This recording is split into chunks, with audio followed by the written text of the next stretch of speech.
नमस्कार। राजस्थान माध्यमिक शिक्षा बोर्ड ऑनलाइन क्लास कक्षा 12 हिंदी अनिवार्य। कल हमने पढ़ा था पिछले वीडियो में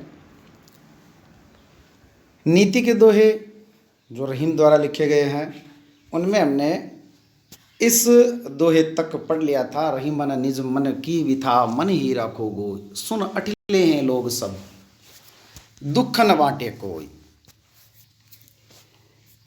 इसके बाद में अगला पद है नीति की जो बातें जीवन में काम आने वाली, वर्तमान समय में भी काफ़ी प्रासंगिक। दीन सबन को लखत है दीन ही लखे न कोई, जो रहीम दीन ही लखे दीन बंधु सम होय। प्रश्न पूछा जा सकता है रहीम के अनुसार दीन बंधु के समान कौन है। दीन जो गरीब व्यक्ति है वो सभी को देखता है। क्यों देखता है? एक आशा भरी दृष्टि से देखता है कि संभवतया मेरी कोई सहायता करे। दीन ही लखे न कोई, लेकिन गरीब व्यक्ति को, दीन व्यक्ति को कोई नहीं देखता, अर्थात उसकी तरफ सहायता के लिए कोई हाथ आगे नहीं बढ़ाता है। जो रहीम दीन ही लखे, रहीम कहते हैं कि जो दीन व्यक्तियों को देखता है अर्थात उनकी सहायता करता है। दीन बंधु ईश्वर सम हो, वो साक्षात ईश्वर के समान है। दोनों रहीमन एक से जो लो बोलत नाही। ध्यान रखें, कुछ शब्द है जो बार बार आते हैं दोहों में, पदों के अंदर। लो का अर्थ है लो, एक शब्द है लो, एक शब्द है लो और एक शब्द है लो। इस लो का अर्थ है आग की लो, इस लो का अर्थ है लेओ और इस लो का अर्थ है तक, जो अक्सर पदों के अंदर आता है। तो ध्यान रखें, इस लो का अर्थ है तक। दोनों रहीमन एक से जो लो बोलत नाही, जब तक वो नहीं बोलते हैं। रहीम कहते हैं दोनों एक समान प्रतीत होते हैं। दोनों कौन? काक और पिक, कौवा और कोयल। जान परत है काक पिक, ऋतु बसंत के माही। इनका अंतर तभी पता लगता है जब बसंत ऋतु में कोयल बोलती है, तभी पता लगता है कि ये कोयल है और ये कौवा है। क्योंकि हमने संतवाणी पाठ में पढ़ा था, कड़ू लागे काग, वो पद अगर आपको याद आ रहा हो, रसनारा गुण राजिया, ये तो जिह्वा का प्रभाव है, उसी का गुण है। तो जब ये बोलते हैं तभी पता लगता है। भाव ये है कि विद्वान, मूर्ख और विद्वान, या अवगुणी और गुणी, मधुर बोलने वाला और कर्कश कड़वा बोलने वाला, इनका उचित समय पर और जब ये बोलते हैं तभी पता लगता है, वरना देखने में हो सकता है एक जैसे लगें। तो बाहरी गुणों का नहीं, आंतरिक गुणों के महत्व को इस दोहे में बताया गया है। बड़े बड़ाई ना करे बड़ो न बोले बोल, बड़ा व्यक्ति कभी बड़ा बोल नहीं बोलता है। अभिमान पूर्वक, दंभ पूर्वक या अहंकार, गर्व उसके वाणी में नहीं झलकता है। वो स्वयं अपनी प्रशंसा नहीं करता। रहीमन हीरा कब कहे, रहीमदास जी कहते हैं कि हीरा स्वयं कब कहता है कि लाख टको मेरो मोल, कि मैं अमूल्य हूँ। ये तो वो स्वयं नहीं कहता, दूसरे लोग जो पारखी लोग हैं वही उसके गुणों को बताते हैं। इसलिए बड़े व्यक्ति को, महत्वपूर्ण व्यक्ति को कभी अपने महत्व का या गुणी व्यक्ति को स्वयं अपनी प्रशंसा नहीं करनी चाहिए। बिगड़ी बात बने नहीं लाख करो किन कोई, रहीमन पाटे दूध को मथे न माखन हो। बिगड़ी हुई बात कभी नहीं बनती है, उसके लिए फिर लाख यत्न किए जाएं। जिस तरह से रहीमन फाटे दूध को, कि फटा हुआ दूध मथे न माखन हो, उसको फिर कितना ही मथा जाए उससे मक्खन प्राप्त नहीं होता है। इसलिए प्रयास ये करना चाहिए जहाँ तक संभव हो बात बिगड़े नहीं, क्योंकि बिगड़ने के पश्चात फिर लाख कोई प्रयास करे,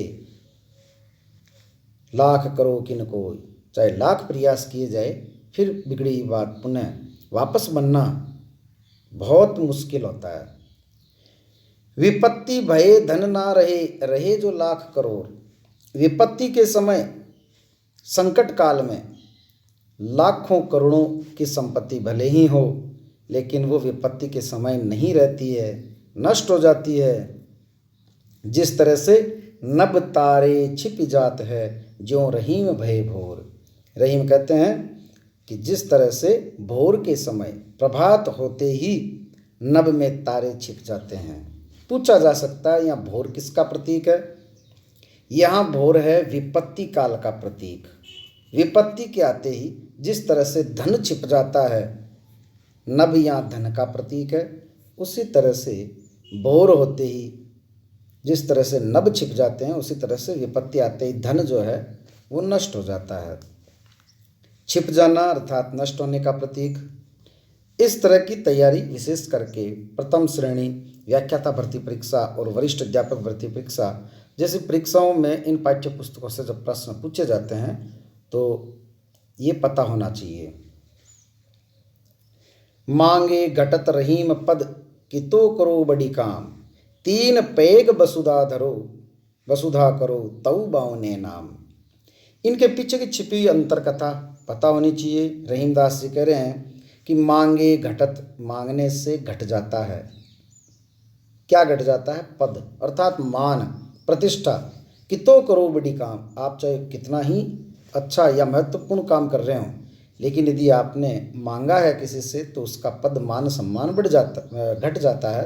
जिस तरह से तीन पेग वसुधा करो, वसुधा यानी तीन कदम, पेग यानी कदम, वसुधा यानी धरती, तीन कदम अपने तीन ही पैर धरती को मांगने पर भगवान विष्णु का वामन नाम पड़ा था। बावने का अर्थ है वामन। भगवान कृष्ण का जो वामन अवतार है, राजा बलि जो असुर जाति का था, बहुत दानी था, लेकिन फिर भी उसके जो अत्याचार जिसके कारण से भगवान विष्णु को वामन रूप में धरती पर अवतरित होना पड़ा। और राजा बलि से आकर के दान में केवल तीन कदम, तीन पैर ही भूमि मांगी। यद्यपि असुरों के गुरु शुक्राचार्य ने इसमें बाधा बनने का प्रयास किया, लेकिन भगवान विष्णु की चतुराई से वो राजा बलि से इस तरह का वचन लेने में भी सफल हुए कि हाँ, मैं तुम्हें तीन पैर भूमि, क्योंकि तुम तो हो ही कितने से, तुम्हारी लंबाई बहुत कम है, वामन हो, इसलिए तुम तीन पैर भूमि ले सकते हो।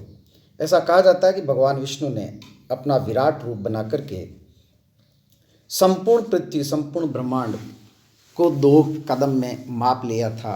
और जब तीसरा पैर रखने की जगह नहीं थी तो राजा बलि ने कहा कि मैं अपनी सारी संपत्ति को आपको दे चुका हूँ, लेकिन मेरा सिर अर्थात मैं स्वयं अभी भी मेरा हूँ, आप तीसरा जो पाँव है वो मेरे सिर पर रखें।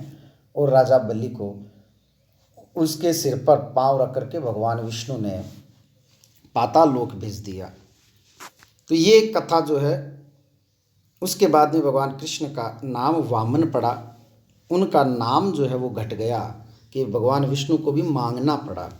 तो ये उदाहरण देकर के रहीम मांगने का विरोध करते हुए कहते हैं कि इससे मान, प्रतिष्ठा, यश, कीर्ति सभी धूमिल होती है। और ऐसा कहा जाता है कि भगवान विष्णु ने जब अपना पाँव धरती को मापने के लिए बढ़ाया तो हिमालय पर्वत से उनके अंगूठे में आई चोट और उनसे बहता हुआ जो रक्त है उसको भगवान ब्रह्मा जी ने अपने कमंडल में धारण कर लिया था, क्योंकि उनके अनुसार यदि ये रक्त की बूंदें नीचे गिरती तो प्रलय आ सकता था। और वही उस कमंडल में जो गंगा है वो बनी, और वही गंगा उसी कमंडल से भगवान शिव की जटाओं में भगीरथी प्रयास से इस धरती पर अवतरित हुई। मान सहित विष खाए के शंभु भये जगदीश, बिना मान अमृत पिए राहु कटयो शीस। इसके पीछे भी एक अंतर कथा है। रहीम कहते हैं कि मान सहित विष खाए के शंभु भये जगदीश, भगवान शिव इस जगत के इस जगत के स्वामी बने क्योंकि उन्होंने मान सहित विष को ग्रहण किया था, लेकिन बिना मान सम्मान के अमृत पीकर भी राहु को अपना शीश कटाना पड़ा। जब समुद्र मंथन हुआ था और उस समुद्र मंथन में सबसे पहले विष, क्योंकि ये मान के चले अपन कि हमें अच्छी वस्तु को प्राप्त करने के लिए, सुख सुविधाओं को प्राप्त करने के लिए पहले दुख उठाने पड़ते हैं। कहा जाता है कुछ पाने के लिए कुछ खोना पड़ता है। पहले विपदाएं, आफत, बाधाएं सभी आती है, उनको स्वीकार करना पड़ता है। तो पहले विष जो निकला, उस विष को, उससे सारी सृष्टि जो है वो नष्ट हो सकती थी। इसलिए देवताओं के आग्रह पर भगवान शिव ने उस विष को ग्रहण किया। और ऐसा कहा जाता है कि उस विष, यदि किसी को सर्प काट जाए, यदि किसी के शरीर में विष चला जाए, तो उसे अनाज नहीं खिलाया जाता और कम से कम 24 घंटे उसको, ऐसा कहा जाता है कि निद्रा नहीं आनी चाहिए। तो भगवान शिव को निद्रा न आए, इसके लिए सभी देवताओं ने जागरण किया था और फिर दूसरे दिन ही भोजन किया था। उसी दिन के बाद में शिवरात्रि जो पर्व है वो मनाया जाता है। लेकिन जब अमृत प्राप्त हुआ था और भगवान विष्णु जो अब विश्व मोहिनी का रूप धारण करके, और उन्होंने इस अमृत को सबको परोसने के लिए कतारबद्ध बैठने के लिए कहा था। एक तरफ देवता और एक तरफ असुर बैठ गए थे।